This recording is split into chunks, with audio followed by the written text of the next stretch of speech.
According to YouGov America poll, roughly 30% of adults rank snakes as their number one fear, beating out heights, public speaking, and even death.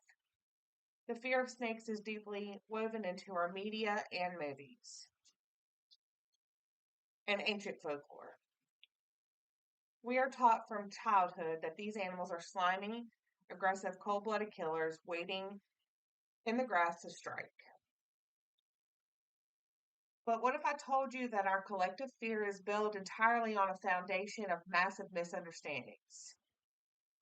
This is my ball python, Drogo. Looking at his face, you aren't even looking at a monster. You're looking at one of the most gentle, timid, and fascinating creatures on the planet. Today, I want to persuade you to look past the villainous stereotypes. By examining how ball pythons actually live, how they defend themselves, and who they really are, we can replace ancient fear with modern respect. Let's start with the biggest myth, the idea that snakes are aggressive monsters looking for a fight. In reality, ball pythons are anxious introverts. Their scientific name is Python regius, but they earned their common name, the ball python, from their unique, almost comical defense mechanism.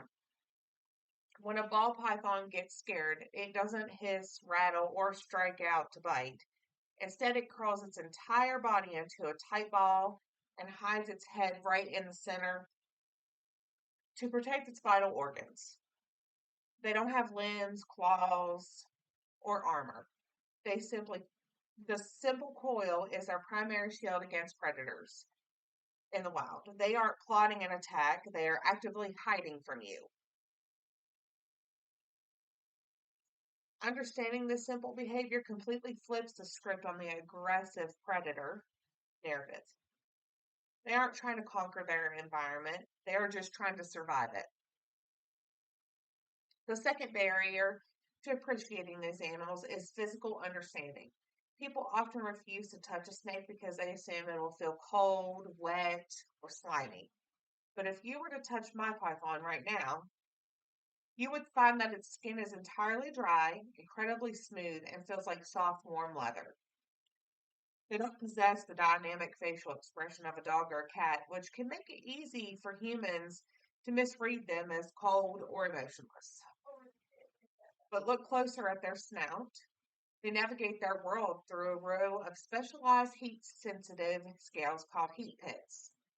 These pits allow them to see their thermal heat signatures of their surroundings in pitch darkness.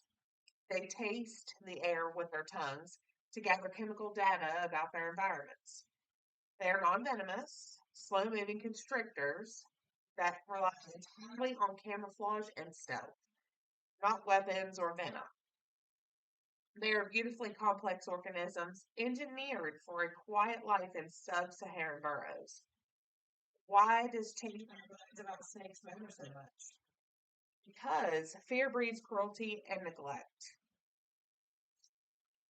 When we label an entire class of animals as monsters, we justify destroying their habitats, hunting them unnecessarily, and banning them blindly.